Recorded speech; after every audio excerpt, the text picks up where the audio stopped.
Okay, hi once again, everybody. This will be the lecture for Tuesday, March 30th in English 410. We're looking at Book 6 of Paradise Lost, in which the Archangel Raphael tells Adam about the war in heaven. As we have discussed previously, this story of the war in heaven, even though it's a very, very popular one even today in popular culture, and it is thought of as part of the heritage of the Bible, which it is, but only on a very, very slight and loose textual basis. It's one passage, one very obscure passage in the Old Testament book of Isaiah that has generated the war in heaven tradition. Nonetheless, that's what Milton is using for this crucial part of Paradise Lost. And what I want to try to do in this lecture is go through Raphael's account of the war in heaven as we get it in Book 6, and just, if I can put it as vaguely as this, just try to figure out what matters about it and what does not. Because certainly one overarching characteristic, let's say, of the war in heaven as Milton relates it is that what really matters may not be quite what we think matters, something like that, okay? And that will, I hope, become clearer as we go through the lecture today. So we begin Book 6, picking up right where we left off at the end of Book 5 with the angel, the seraph Abdiel, standing up and defying Satan, as we saw last week, and marching off by himself to walk back across heaven to the armies of God. And we begin Book 6 again with Abdiel. So I'm going to read a bit now, and I will ask you guys just to follow along, please, with the text on your own. So I'm going to read a tiny bit of Book 6 from the beginning. Milton writes, "All night the dreadless angel unpursued through heaven's wide champaign held his way," champagne meaning country, which is the origin of that word de champagne, of course. "Through heaven's wide champaign held his way till morn, waked by the circling hours, with rosy hand unbarred the gates of light. There is a cave within the mount of God, fast by his throne, where light and darkness in perpetual round lodge and dislodge by turns, which makes through heaven grateful vicissitude, like day and night. Light issues forth, and at the other door obsequious darkness enters, till her hour to veil the heaven, though darkness there might well seem twilight here. And now went forth the morn, such as in highest heaven, arrayed in gold imperial, from before her vanished night, shot through with orient beams, when all the plain, covered with thick embattled squadrons bright, chariots and flaming arms, and fiery steeds reflecting blaze on blaze, first met his view," Abdiel's view. "War he perceived, war in procinct, and found already known what he for news had thought to have reported. Gladly then he mixed among those friendly powers, who him received with joy and acclamations loud, that one that of so many myriads fallen, yet one returned not lost. On to the sacred hill they led him high applauded, and present before the seat supreme, from whence a voice from midst a golden cloud thus mild was heard," and God speaks. Now we might well pause and consider as something to talk about in our seminar on Thursday, why this opening of Book 6 is organized by Milton in quite the way that it is. And what I mean to point to with that vague remark is that Milton has crammed in, so to speak, into his account of Abdiel returning to the armies of God. He's crammed in this strange and very detailed, very kind of thought through account of how day and night, or at least a day type and night type kind of thing, occurs in heaven. And so we might well want to make that a point for discussion on Thursday. First of all, why is that so important to Milton's representation of heaven? And by the way, these are not leading questions. I have no idea what the answer is. Why is it so important to Milton's vision of what heaven is like that there's actually a kind of alteration of day and night in heaven? This is a point he comes back to repeatedly. And second of all, why does that point need to get sandwiched in right here as we watch Abdiel make his way back home? Nonetheless, that is how Milton writes it. And the larger point that we need to go on to, of course, is the more kind of narrative one, I guess we might say, which is that Abdiel thinks he's bringing news, like a messenger. There's a rebellion, etc. He arrives back home to find that news is already known. And of course, that news is already known because God is omniscient. He is all-knowing and all-seeing. We've already seen God talking to the Son in Book 5 and actually making fun of Satan for thinking he can rebel effectively against him/them. So what matters, of course, is not the news that Abdiel is bringing. What matters here, rather, is that Abdiel is bringing news, by which I mean what matters is Abdiel's refusal to fall with Satan and the other rebel angels. What matters is that moment at the end of Book 5 when Abdiel stands up, the only one among Satan's host to do so, and calls him out for his BS. And accordingly, Abdiel is highly praised in the very next passage here of Book 6 by the voice of God, who says, so now I'm at line 29 of Book 6.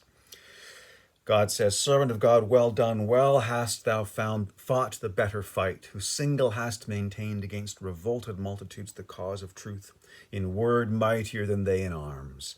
And for the testimony of truth hast borne universal reproach, far worse to bear than violence. For this was all thy care, to stand approved in sight of God. The world's judged thee perverse. The easier conquest now remains thee, aided by this host of friends, back on thy foes, more glorious to return than scorn thou didst depart, and to subdue by force who reason for their law refuse, right reason for their law, and for their king Messiah, who by right of merit reigns." Milton in life, of course, as some of you guys will know, was a rebel. I mean, politically, culturally, socially a rebel, one of the great heretics and rebels in the history of the world, really, as I was saying last week. And yet, Milton is not sort of just like like Marlon Brando in The Wild Ones when they ask him, "What are you rebelling against?" And he says, "What have you got?"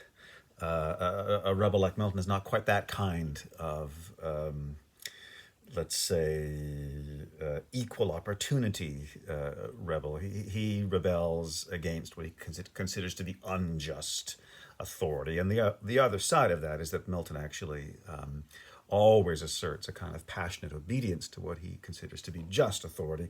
And the supreme example of that, of course, is the divine authority and the authority of what he here calls right reason, a very famous kind of ringing phrase. So Abdiel is being praised for standing up for right reason, standing up for the true authority, which is the authority of the Almighty.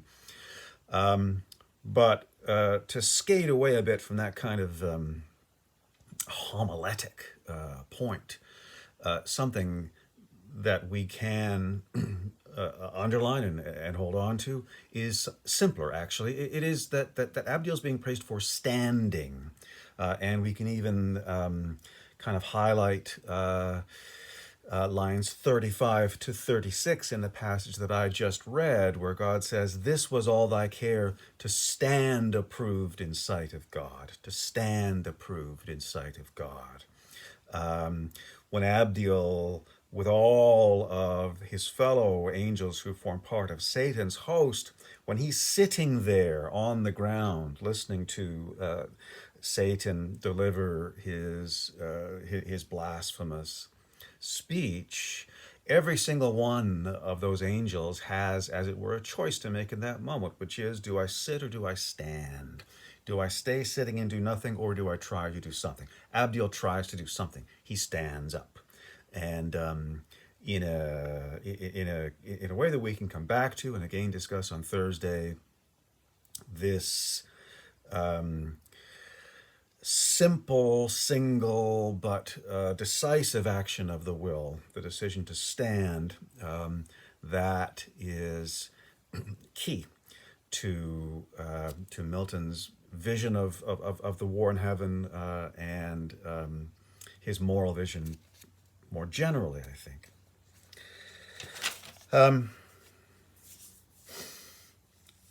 So Abdiel stands up, and he's praised for doing that. By the same token, all of God's loyal army, in a sense, is standing up for him. And in that sense, it's kind of like, if we understand, if we think about what the point of the war in heaven is in Paradise Lost, and as we'll see today and later on, it's not actually that easy to say what the point of the war in heaven is in Paradise Lost. But one idea that we can kind of hang on our bulletin board is that the rebellion by Satan and his followers actually gives the other angels precisely an opportunity not to rebel. It gives them an opportunity to stand up and defend the right. So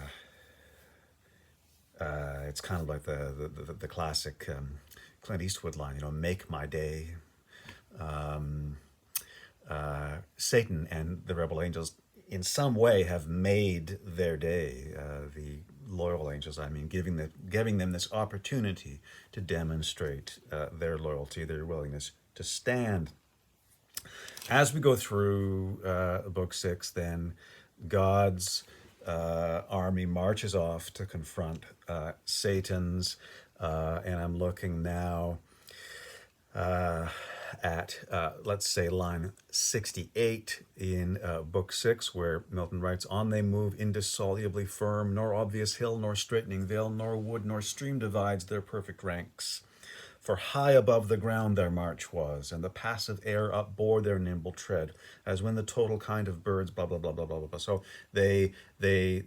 God's army marches off to confront Satan's, but they actually march above the ground in Satan. So they're kind of air walking, and the poetic voice says here, because they march above the ground, they don't have to deal with valleys or woods or streams, the kinds of things that armies normally have to deal with. They just walk above the ground, and there is an oddity, let's say, to that little narrative moment, which we can come back to because it will be developed much more fully later on in Raphael's account of the battle in heaven. The angels meet, and the armies meet. We get a long account by Milton, very dramatic, of these two great armies coming closer and closer until they at line 106 stood in terrible array of hideous length. Fantastic description. Two huge, basically classical armies. By classical, I mean styled, like ancient Greek or Roman armies, and using ancient Greek or Roman technology as well, which will become a very important point. Milton, of course, when he's writing Paradise Lost, he still has in his memory the terrible English experience of the Civil War in the 1640s and early 1650s, which is a war that proceeds on quite a different technological basis. That's a war of firearms, a war of artillery, and so on.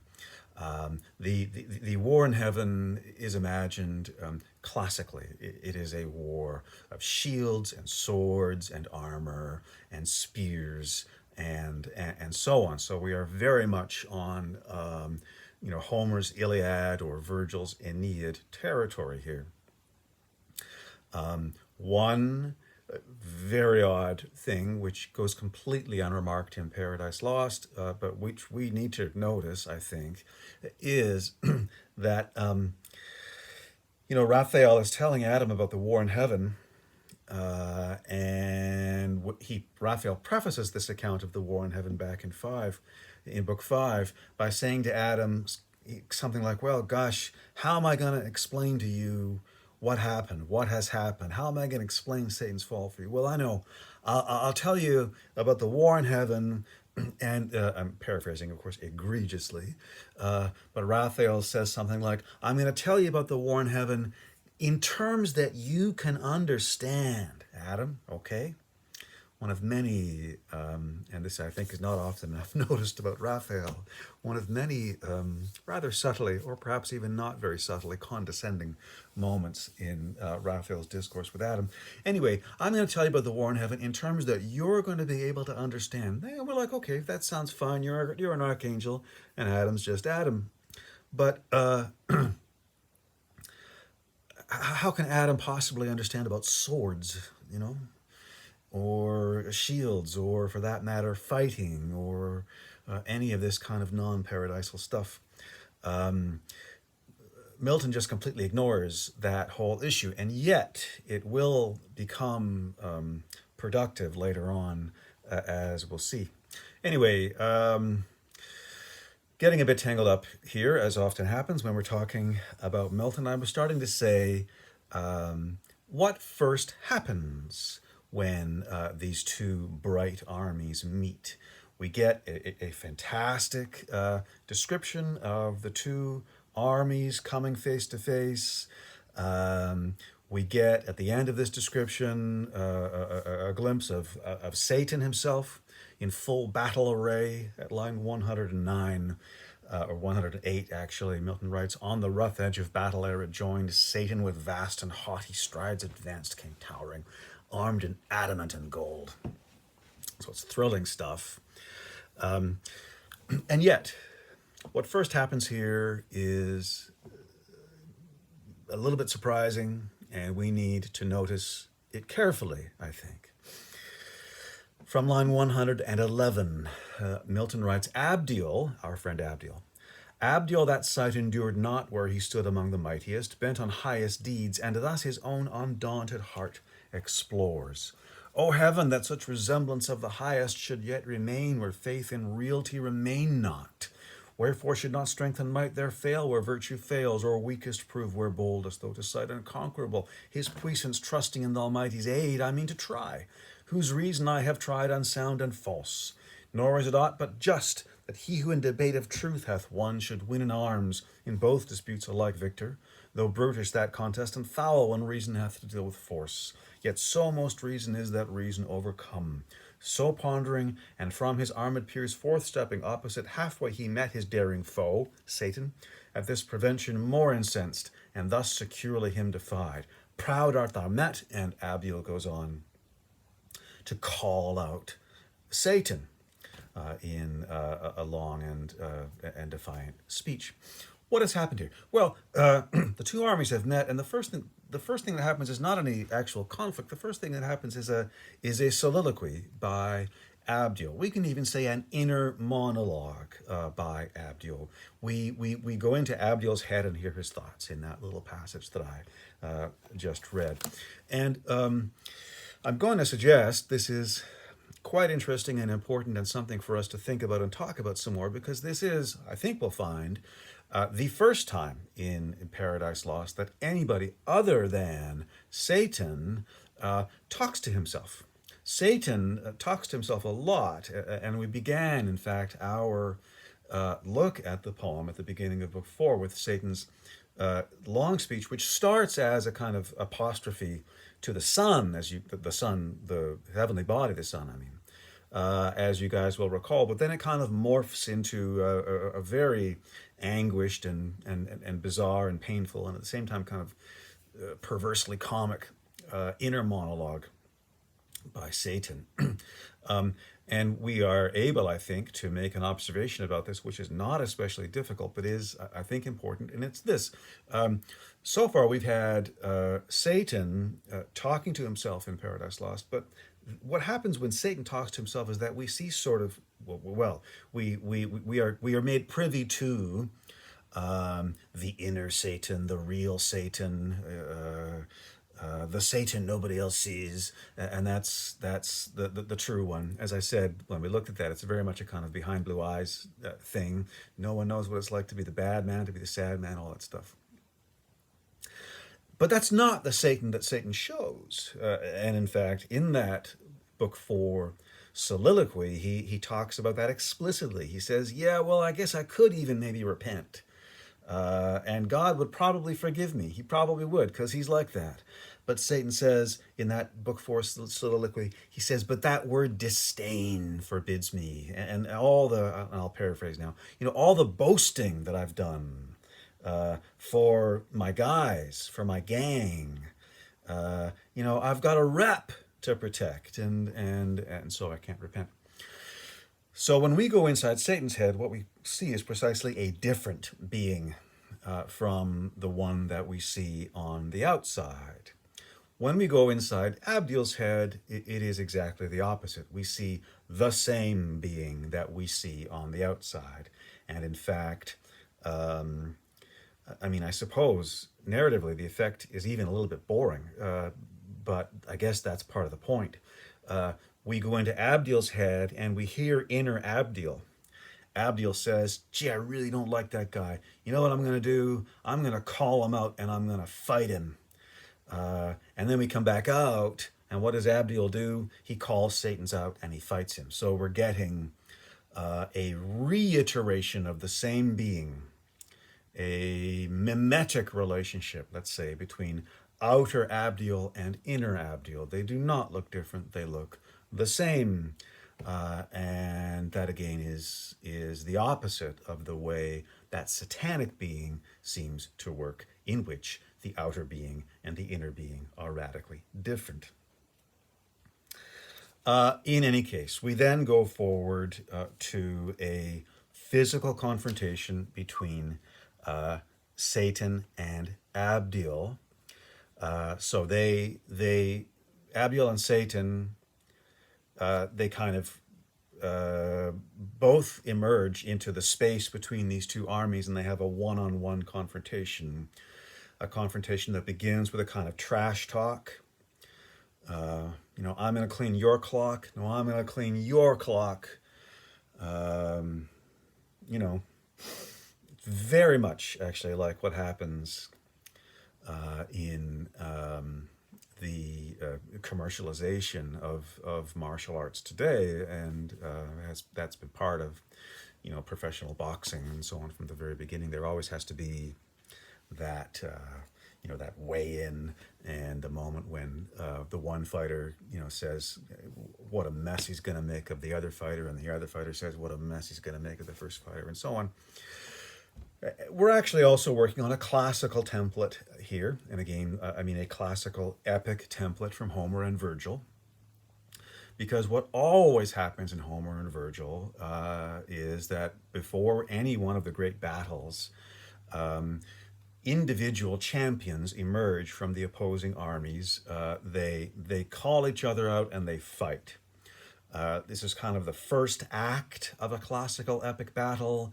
The armies behind them kind of cheer them on. The two champions fight, and after that combat has gone in whichever direction it is going to go, then the two armies join battle. And the famous, in terms of the biblical tradition, the famous story from the first book of Samuel when young David confronts Goliath. That's actually an echo, too, of that kind of classical epic tradition. So that's what we're looking at here. Two champions emerge. Satan on the one hand, Abdiel on the other hand. They trash talk and then they fight. And in a sense, as readers of Paradise Lost as an epic. In a sense, I think this is kind of what we have been waiting for. Uh, and to some extent, this is lost on us because we're not trained to read epic poetry, but that's, what I'm here for. And I can tell you that in writing an epic, Paradise Lost, Milton is certainly inviting certain expectations from his readers. And those expectations are going to include expectations of very, very satisfying scenes of violence on this classical template. So if we turn back then to the Abdiel-Satan confrontation, Abdiel calls Satan out from line 131 down to line 148, I guess. Satan answers him very kind of insultingly, give me a break. You're nothing compared to me. Good job, though. I can see that you really want to show off for your friends. Abdiel answers him, and then we'll pick this up from line 182, let's say, book 6, line 182, where Abdiel says to Satan, "Yet lewdly darest, you dare, yet lewdly darest our ministering upbraid. Reign thou in hell thy kingdom." He says to Satan, "Let me serve in heaven God ever blessed, and his divine behests obey, worthiest to be obeyed. Yet chains in hell not realms expect. Meanwhile from me returned, as erst thou saidst from flight, this greeting on thy impious crest receive." So saying, a noble stroke he lifted high, which hung not, but so swift with tempest fell on the proud crest of Satan, that no sight nor motion of swift thought less could his shield such ruin intercept. 10 paces huge he back recoiled, the 10th on bended knee his massy spear upstayed, as if on earth winds underground or waters forcing way sidelong had pushed a mountain from his seat half sunk with all his pines. So our first taste, so to speak, of epic violence in Book 6 of Paradise Lost.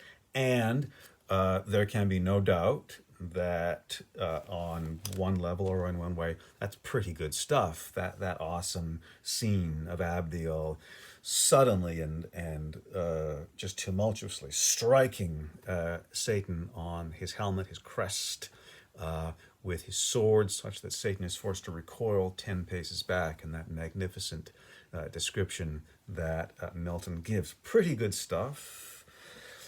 And yet, it's a little bit strange, too. And it's a little bit strange because it's actually a mismatch, this meeting of Satan and Abdiel. Abdiel, and there's a very complex angelic hierarchy, as some of you guys may know. In other words, there's levels and levels of angels. Abdiel is by no means the littlest kind of angel, but he's by no means the greatest either. The greatest of the angels are the so-called archangels, Michael, Gabriel, Raphael, and Lucifer / Satan was one of those.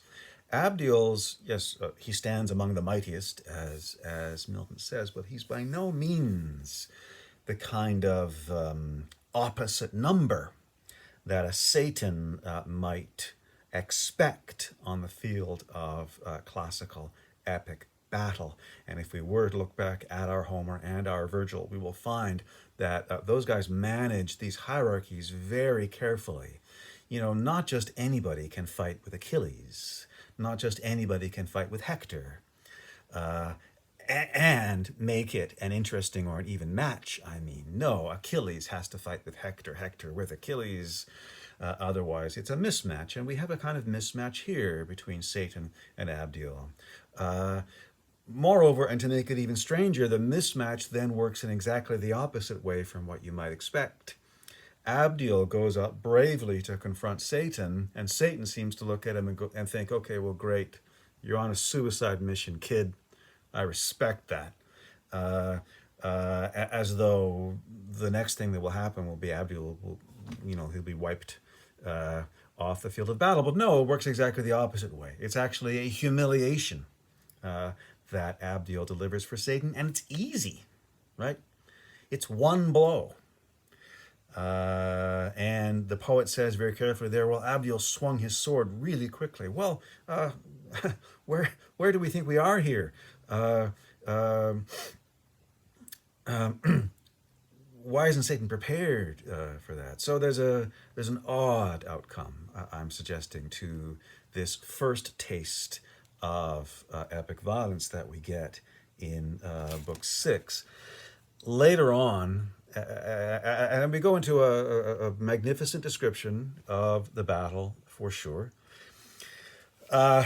which leads up to another one-on-one confrontation,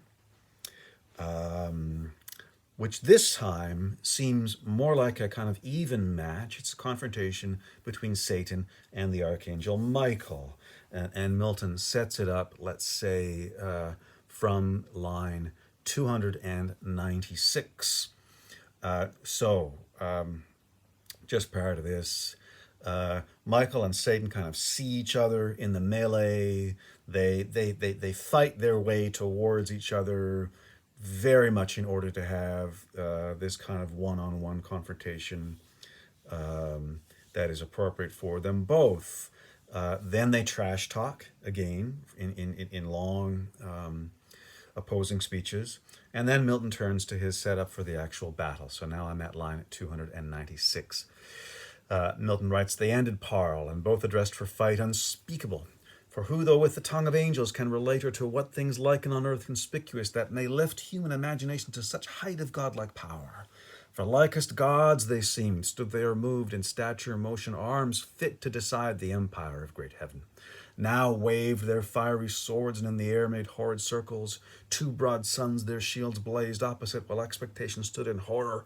From each hand with speed retired, where erst was thickest fight, the angelic throng, and left large field unsafe within the wind of such commotion. So the both armies, fall back from Satan and Michael as they swing their swords in the air and get ready for this unspeakable kind of title fight. And then we skip down to, let's say, line 316. And I'm going to read about 10 lines, I guess. So line 316 in book 6. Together both with next to almighty arm uplifted imminent, one stroke they aimed, that might determine and not need repeat, as not of power at once. Very strange repeated motif, actually, in Milton's account of the war in heaven. It's a one-punch war. Everybody sets up for one stroke.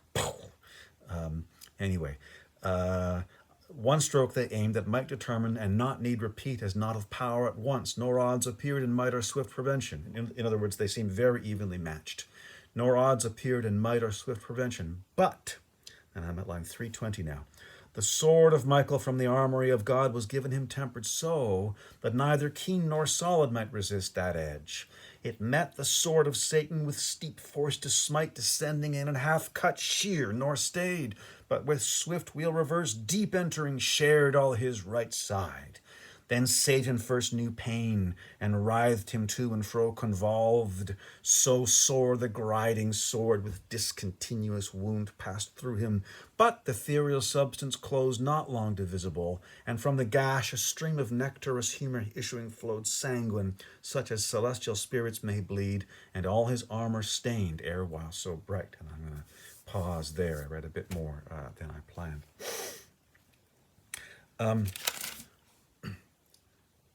So, another amazing little moment of epic violence, and certainly, again, it's pretty good stuff. That image, that incredibly dynamic narrative and poetic development of Michael's sword cutting Satan's in half in one motion, running him right through, Satan writhing on the griding sword, bleeding and so on. It's pretty meaty, you know, it's pretty, it's pretty vice, um, and yet it's pretty strange too, on a couple of counts that we need to notice.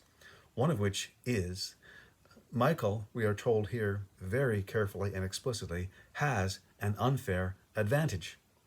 He doesn't win this fight with Satan, because he's stronger or because he's practiced more taekwondo or whatever. He wins this fight with Satan because he has an invincible sword, uh, a sword from the armory of God. This is line 321, which was so tempered that neither keen nor solid might resist that edge. So it's a sword that cuts through anything. And Satan doesn't have that kind of sword. Michael has a God sword. And it's because he has a God sword that he is so easily able to win this battle, this combat with Satan. Another odd thing then follows on immediately. Satan is wounded and seemingly horribly wounded. That incredible, agonizing line. And I mean, Milton, the guy is very good, right? Milton makes us writhe on those lines 328 to 29. Satan first knew pain and writhed him to and fro, convolved. Even to say that word convolved makes you writhe. So sore the grinding sword with discontinuous wound passed through him. We could do a very detailed analysis of the euphonic and cacophonic, ugly sounding effects that Milton is coding into those lines, and even the way he makes us move our mouths if we try to say those lines. The lines writhe, they are painful. It's an incredible capturing of the moment in the poetry. And yet, what happens? Well, what happens is that Satan's wound closes up again right away. He spurts out a little what Milton calls nectarous humor. You go beep, a little bit of sort of peach juice comes out of him and stains his armor. So we actually end on a kind of costume department note. Oh, Satan, you stained your armor. An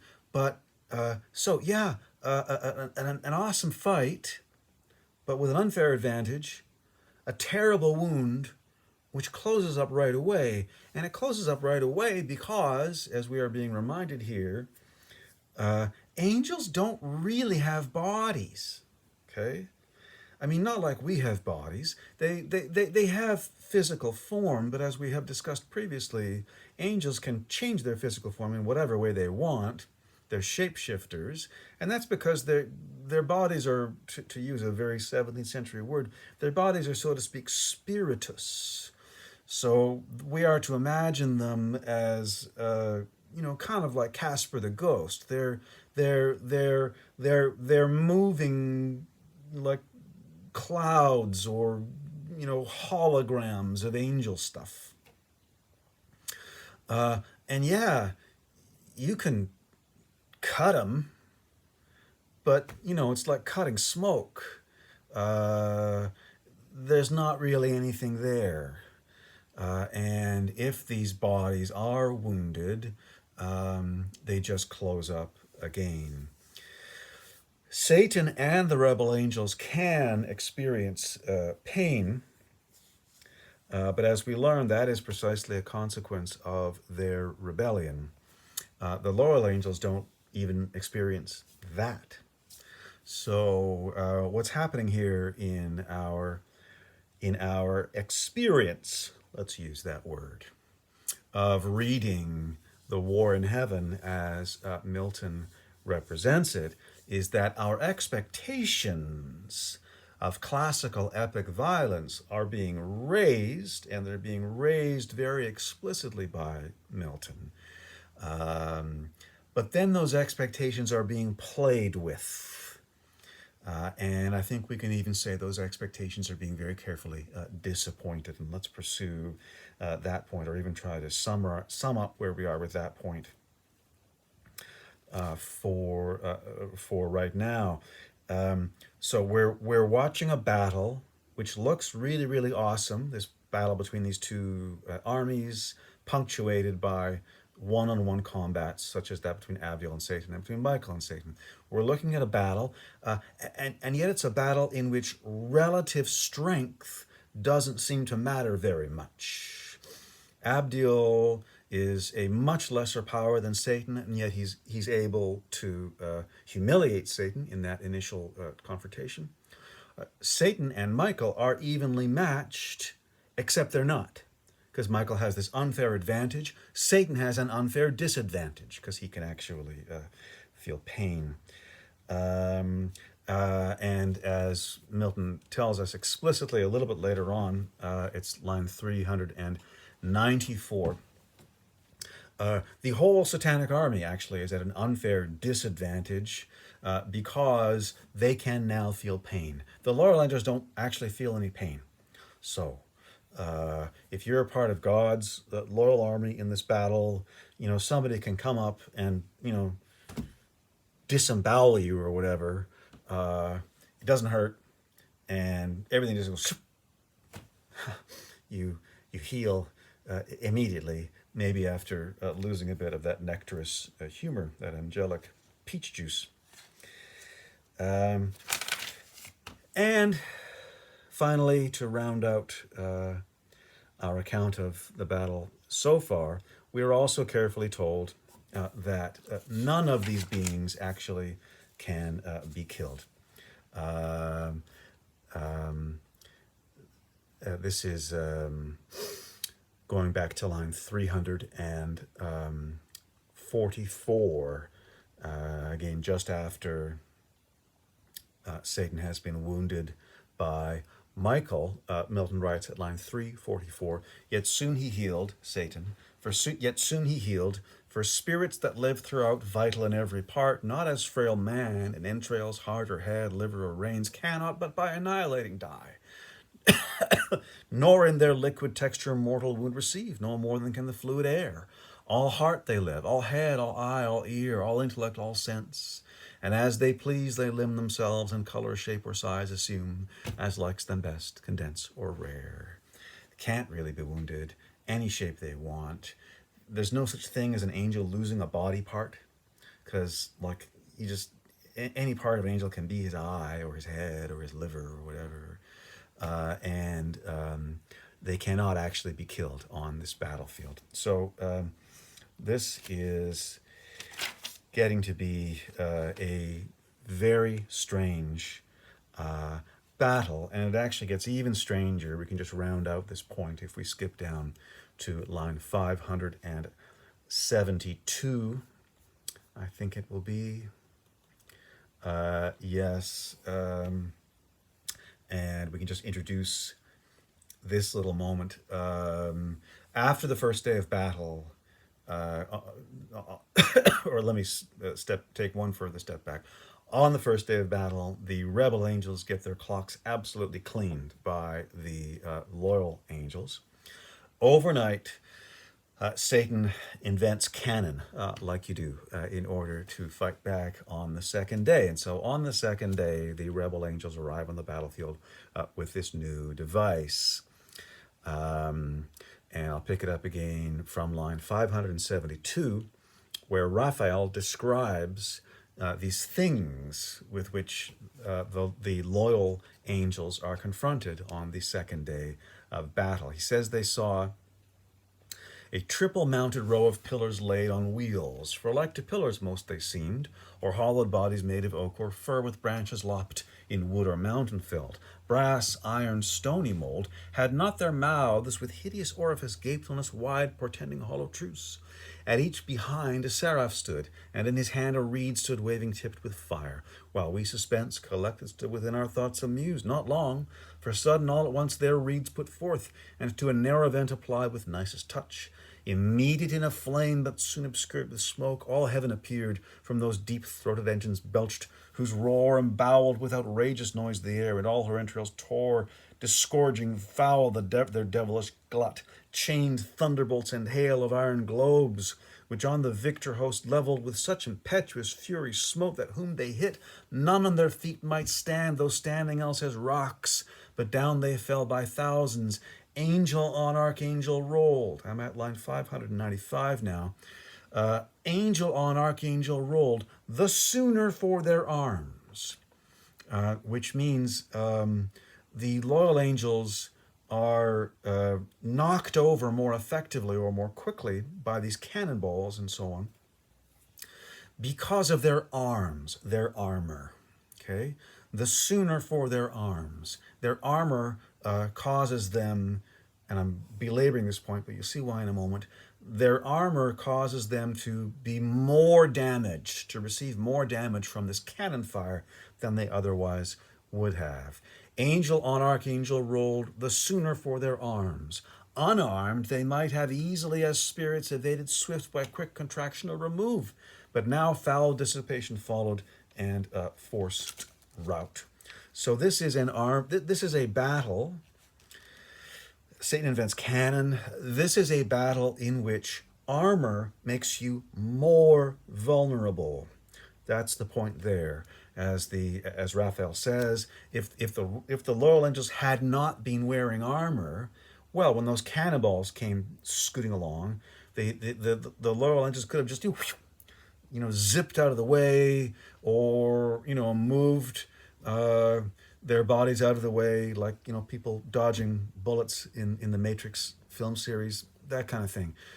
But their armor holds them in, right? Those spiritist bodies, they're constrained. And because they're constrained, they get knocked over by the cannonballs.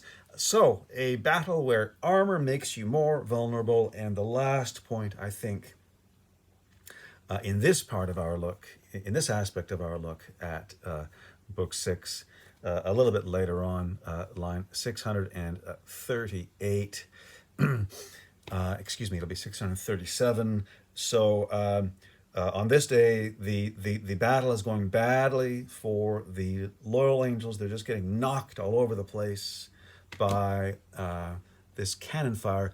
Well, what do you do if the battle is going badly? In the real world, of course, on Earth, where we don't have spiritist bodies and people can be hurt and killed, if the battle is going badly, well, you run. You retreat. That's not what happens here in Book 6. If the battle is going badly in heaven, well, what do? You pick up the battlefield, which is what the loyal angels proceed to do at line 637. Forthwith, Raphael says, forthwith, behold the excellence, the power, which God hath in his mighty angels placed. Their arms away they threw. So things are going so badly, they have to take off their armor.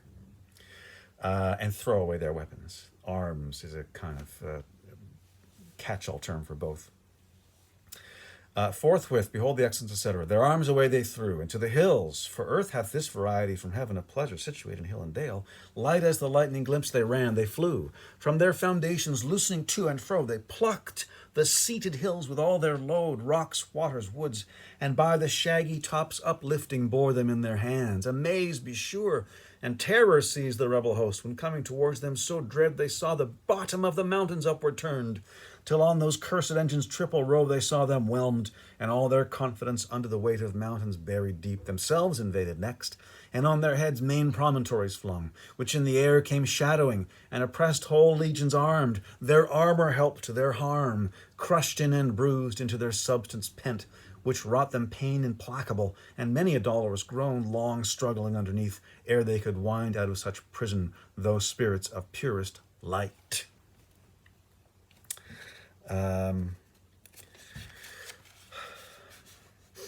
So we have a battle where you can't be killed, you can't be hurt. Even the rebel angels can only be hurt very temporarily. We have a battle where armor makes you more vulnerable, and we have a battle where if things are going badly, you just pick up the battlefield and throw that at your opponent. And Milton there carefully repeats the idea that the armor that the rebel angels are wearing makes them more vulnerable to this maneuver, because it makes it harder for them to squeeze out from under those mountains that have been thrown on top of them. They do manage it. They just have to struggle and undergo some discomfort. Ultimately, of course, in Book 6, the battle is going to end because the Son of God, Messiah, is going to drive the rebel angels out of heaven, single-handedly. And we'll look at that a little bit later on in this lecture. It's pretty good stuff, too, that scene of the Son driving the rebels out of heaven. And yet, precisely because it's such a kind of satisfactory conclusion to the War in Heaven episode in Book 6, it underlines the pointlessness of the entire rebellion, the pointlessness of the entire war. A rebellion against an omnipotent power, an infinitely powerful being, such as God and or his self-representation as the Son. A rebellion against a being who can just drive your whole army out of heaven and send it down through chaos into hell single-handedly. Well, that is a ridiculous rebellion. It was pointless from the beginning, and we can even say it is absurd. And what I have been trying to underline for the last little while, and it is a traditional observation about Milton's representation of the war in heaven, is that the war in heaven, even though on the way in it looks like it's going to be kind of very tasty and awesome, once we get there and look around ourselves, we find that it is actually quite ridiculous. It is not a battle that makes any kind of narrative sense at all. A battle between beings that can't be hurt, can't be killed, and so on and so forth. So what's the point of the War in Heaven episode? Well, a couple of observations that we can make. One of them, I think, is relatively easy, and again, and I've touched on it already, and it again is a traditional interpretative observation about this aspect of Milton, and it has to do again with our expectations as readers, our expectations of epic battle. And Milton's contemporaries, of course, the kind of people that he thinks of as his peers at least, have been trained as he has in the traditions of Renaissance humanism and classical epics, so they certainly know what they think they're getting when they pick up an epic and start to read an awesome kind of quasi-classical battle. We don't have that training or that background, but nonetheless, we're certainly familiar, I think, with the appetite, let's say, for dramatic or epic violence. We're familiar with that appetite, whether we're talking about the commercialization of boxing or martial arts or what have you, or whether we're talking about the very elaborate representation of violence that we get in our cinema. And even though we probably live in one of the least violent societies in the history of humanity, nonetheless, we also have access to one of the most extravagantly violent representational experiences that has ever been. I mean, what Hollywood is able to do with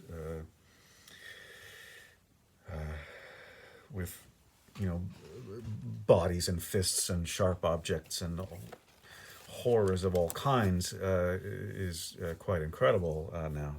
So, expectations of violence. The point seems to be in Milton, in this part of Milton, again, to invite those expectations, to raise those expectations, really to tantalize those expectations, as Milton does very, very effectively, only to disappoint them, only to kind of crumple them up and throw them away. So we get the advertising campaign, we get the weigh-in, we get the trash talk, we get, you know, the crowd at Caesar's Palace in Vegas. We get the voice coming on saying, "Let's get rid of the rumble," and then we get nothing. The air all goes out of the balloon. And what happens in that moment, I think, and again, per this traditional reading of Milton, what happens in that moment, I think, is that we precisely feel what's wrong with us. To put it in Milton's terms, we feel our fallenness as we realize that a moment ago we were there ringside in Vegas, throwing popcorn at our mouths, waiting for some fists and some feet to start flying and some noses to get broken and some blood to flow. It's exactly like what happened at the end of book 4, as you guys will recall, which is kind of an appetizer for this larger and more frustrating meal of book 6. You guys will recall at the end of book 4, we have Satan and the Archangel Gabriel setting up for a big epic fight, and then that fight doesn't happen. The whole War in Heaven episode in book 6 works on much the same program, but writ large. Now, thinking back again for a moment to book 4, the end of book 4, and that fight between Gabriel and Satan that fails to happen, you guys will recall, I hope, that what happens there, instead of a fight, is a scene of reading, really, a scene of reading and interpretation, as God hangs out those scales that we talked about in a previous class. God hangs out those scales. Gabriel reads them and interprets them in a certain way. Satan seemingly does that too. And although the way he reads them is left very kind of obscure, that act of reading and interpretation causes him to flee out of paradise. So that scene of reading, that scene of interpretation, that became the content of Milton's epic narrative at the end of book 4. And I think something analogous, or I will even say a much vaguer term, something very similar happens here in book 6. And it's not easy to unpack this, but by that token, it gives us quite a lot to unpack and talk about on Thursday. Lots of work for us to do. And to set this up, I want to go back to line 406 in book 6, and I'm going to read a bit here. This is just immediately after the first day of the War in Heaven, on which, as I said, the rebel angels have suffered a terrible defeat. So, line 406, Raphael says, "Now night her course began, and over heaven inducing darkness grateful truce imposed, and silence on the odious din of war. Under her cloudy covert both retired, victor and vanquished. On the foughten field, Michael and his angels prevalent encamping, placed in guard their watches round, cherubic waving fires. On the other part, Satan with his rebellious disappeared, far in the dark dislodged, and void of rest, his potentates to council called by night. And in the midst thus undismayed began." So Satan gives a speech, something he's very, very good at.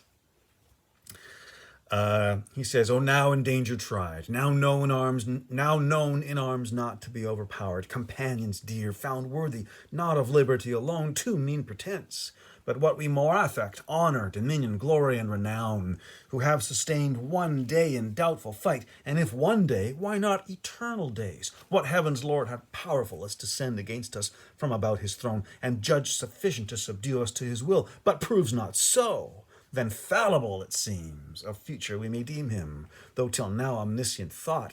True is, less firmly armed, some disadvantage we endured and pain, till now not known, but known as soon condemned. since now we find this our imperial form incapable of mortal injury and perishable, and though pierced with wounds, soon closing, and by native vigour healed. Of evil then so small as easy think the remedy, perhaps more valid arms, weapons more violent, when next we meet may serve to better us, and worse our foes, or equal what between us made the odds, in nature none. If other hidden cause left them superior, while we can preserve unhurt our minds, and understanding sound, due search and consultation will disclose. Again, there's much to unpack here. I can't, do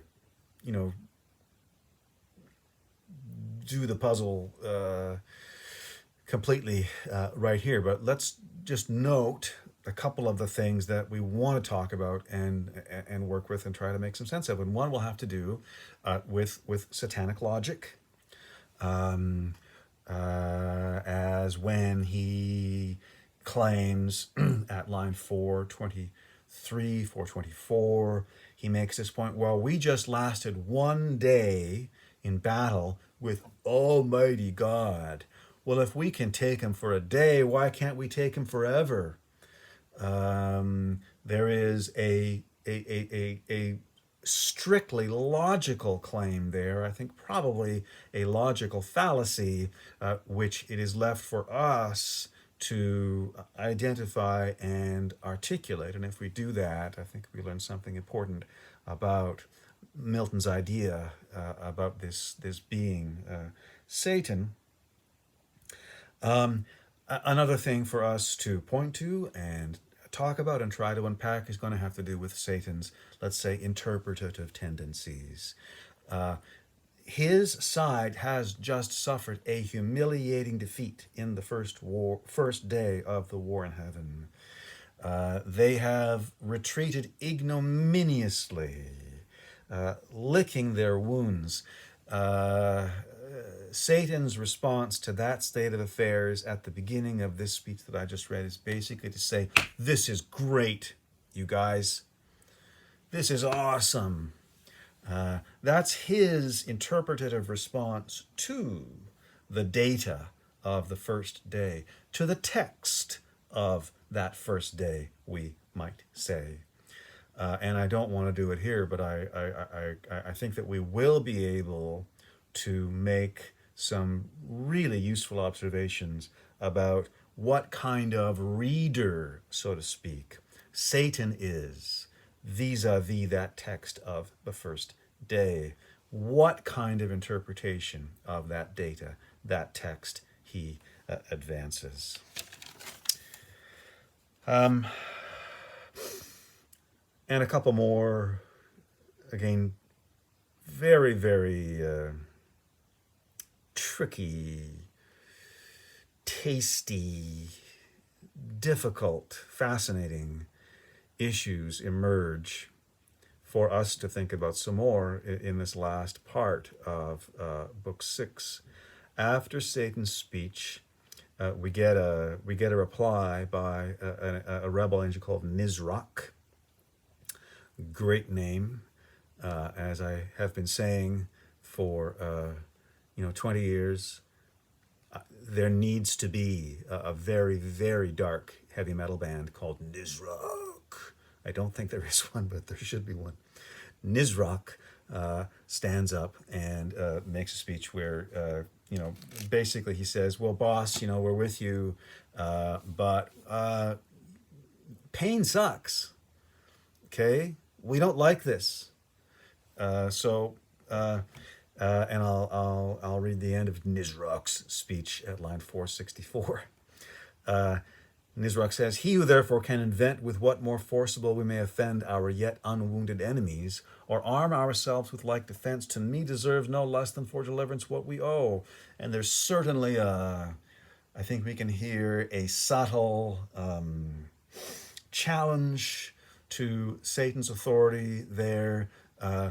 Nisroch says, he who therefore can invent. Can anybody come up with something that can help us out here? And I mean anybody, not necessarily him. Can anybody help us out? He who therefore can invent with what more forcible we may offend our yet unwounded enemies. To me deserves no less than for deliverance what we owe. Nisroch's cry for help. Satan responds, line 469. Whereto with look composed Satan replied, not uninvented that, which thou aright believed so main to our success I bring. Which of us who beholds the bright surface of this ethereous mold whereon we stand, this continent of spacious heaven, adorned with plant, fruit, flower, ambrosial, gems, and gold, whose eye so superficially surveys these things as not to mind from whence they grow? By the way, we had a really good discussion last Thursday about Satan and questions, about real and rhetorical questions. Satan, we said, always asks rhetorical questions, and that's what he's doing here.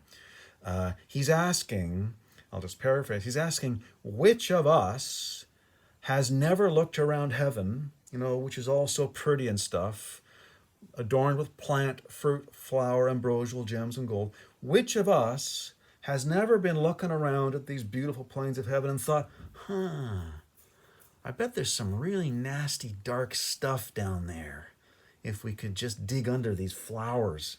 That's Satan's rhetorical question.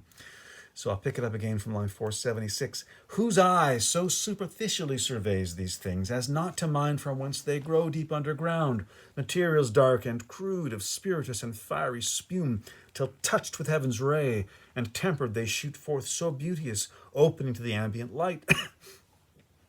These dark materials, as Philip Pullman says, these in their dark nativity the deep shall yield us pregnant with infernal flame, which into hollow engines long and round thick rammed at the other bore with touch of fire, dilated and infuriate shall send forth from far with thundering noise among our foes such implements of mischief as shall dash to pieces and overwhelm whatever stands adverse, that they shall fear we have disarmed the thunderer of his only dreaded bolt.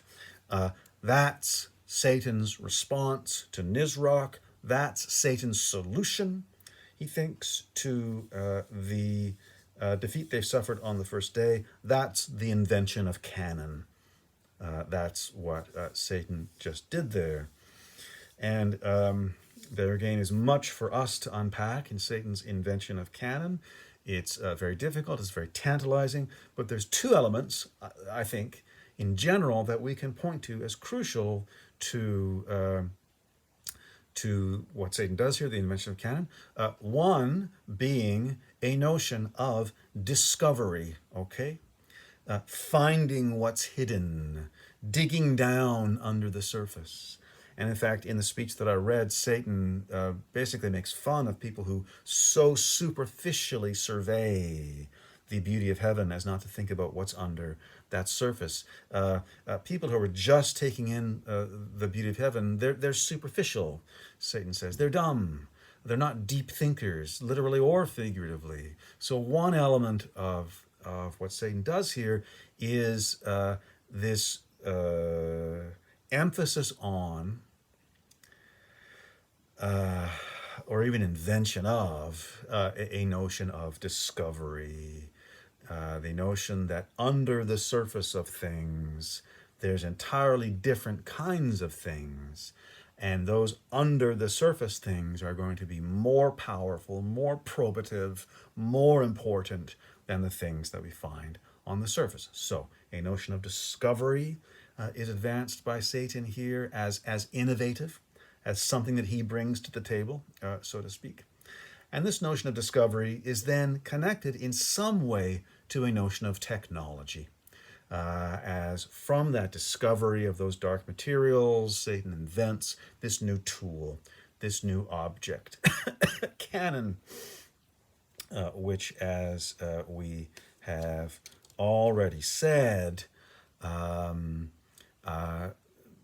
causes the loyal angels some embarrassment on the second day of the war in heaven. Now, I've already read the passage where Raphael describes seeing these new things first, these canon that Satan has invented and that he brings to the battlefield on the second day. I just want to point out now that Raphael doesn't say And on the second day, oh my gosh, they had cannon. He doesn't say that, and in fact, never names these implements. And I want to underline that point because, as I've already mentioned in today's lecture, Raphael does very casually throughout his account of the war in heaven, all kinds of names of tools and implements that Adam can't possibly know about. Adam can't possibly know what a sword is, for example. He can't possibly know what a spear is. He can't possibly know what a shield is. I mean, true, Adam and Eve are surrounded by angels in paradise, and angels are always represented as vaguely martial. But Adam and Eve have no experience of that kind of thing. Raphael just uses those terms as though they are self-explanatory. When we come to the canon, somehow or other, and for some reason that we want to talk about, it's like a line is drawn. That new technology, that entirely non-classical technology that Satan has invented. Of course, there's no gunpowder in the ancient world. That entirely non-classical technology that Satan has invented, that crosses a line somehow in Raphael's discourse. He doesn't have a word for that. He has to describe the shape of these things. Again, I don't claim actually to be making any sense of that aspect of Raphael's narrative right now at all. I rather claim to be pointing to an aspect of Raphael's narrative that we would like to make some sense of, that is available to us to make some sense of in our seminar work on Thursday. Why can't canon be called canon?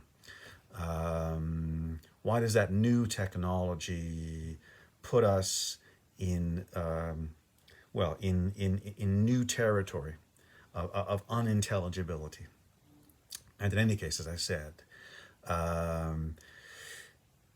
Satan's response to the defeat on the first day partly involves this very tantalizing and powerful notion of discovery, and that notion of discovery in turn is connected to technology, to technological innovation.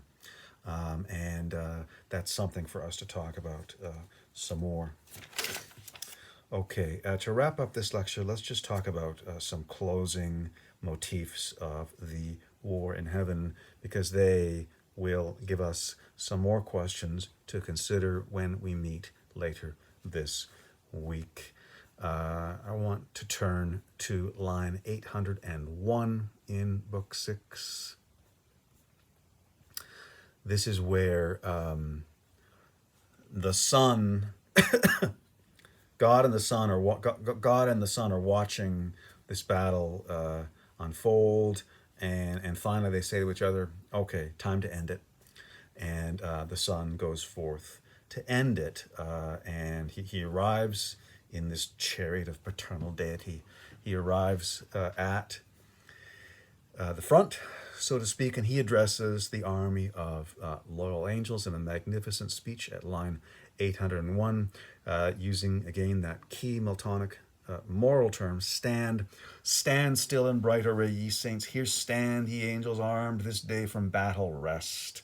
Faithful hath been your warfare, and of God accepted. Fearless in his righteous cause, and as ye have received, so have ye done invincibly.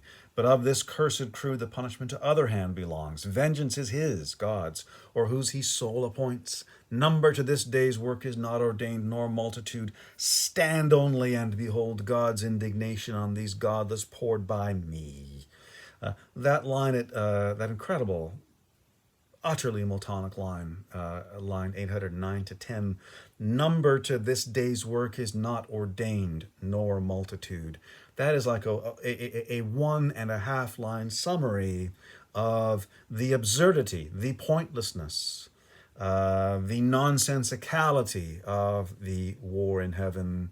It's a war in which number doesn't matter. The size of your forces doesn't matter. Well, that's no kind of war at all, really. In any case,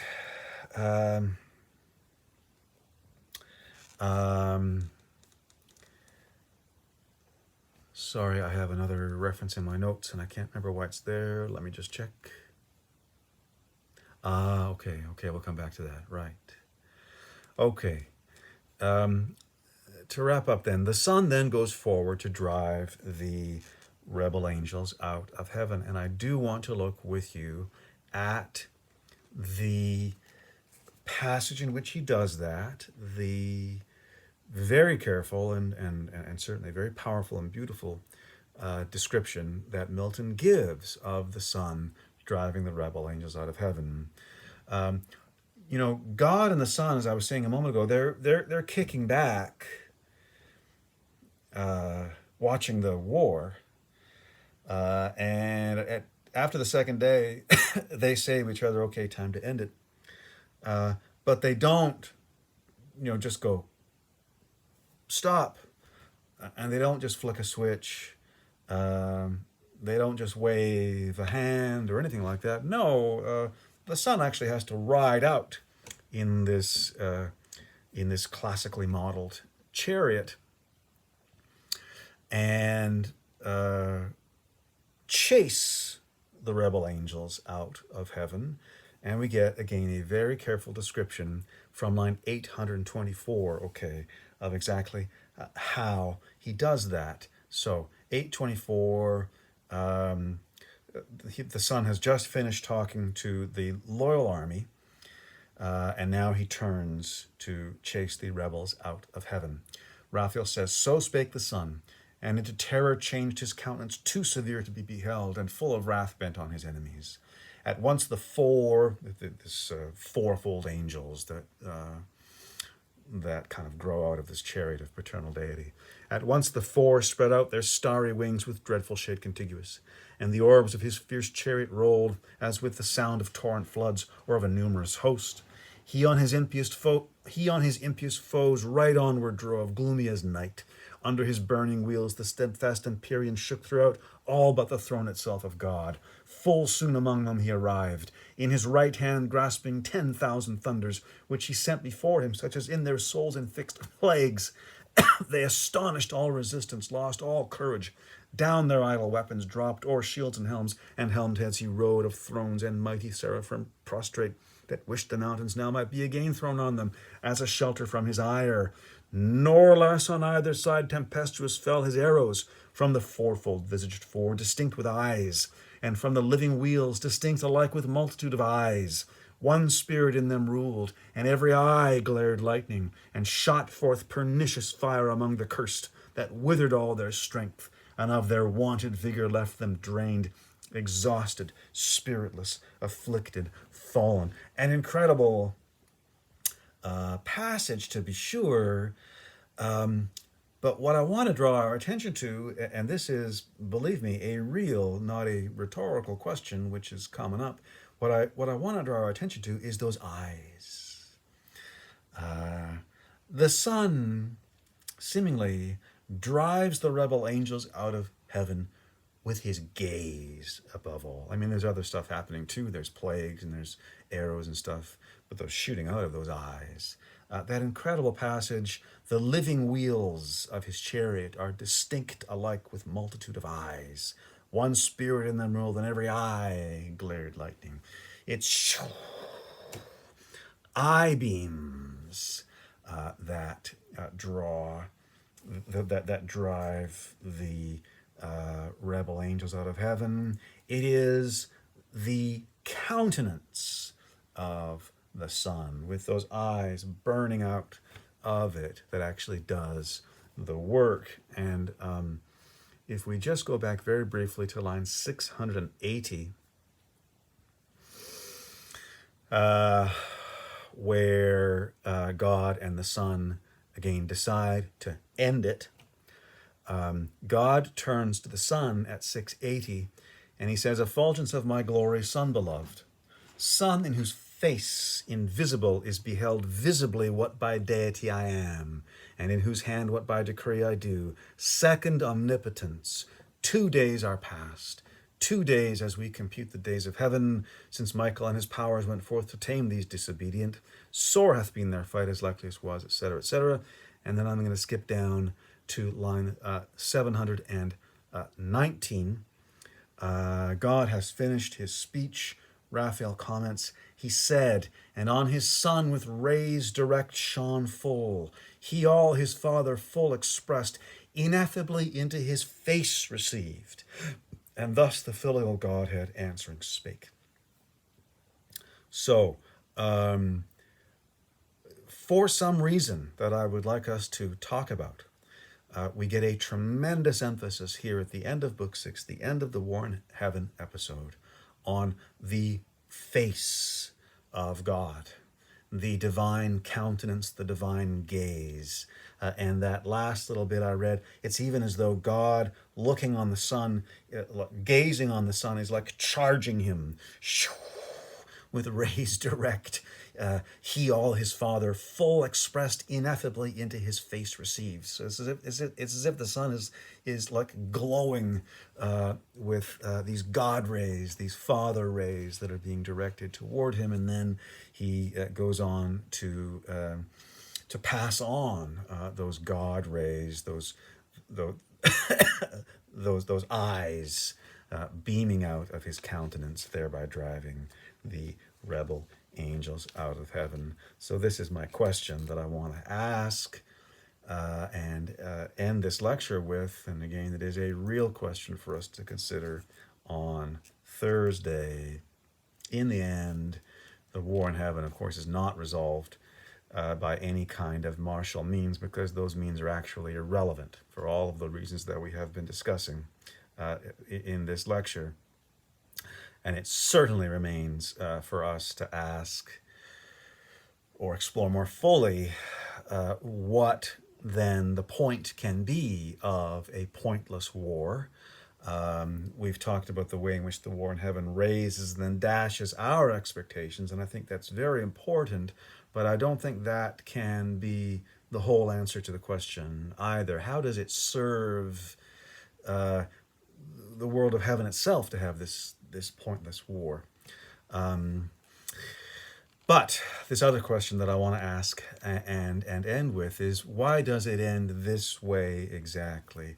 The Son drives the rebel angels out single-handedly, yes, but he doesn't do that with his word. He doesn't do that with his arm. He doesn't do that with his breath or with any other more or less anthropomorphic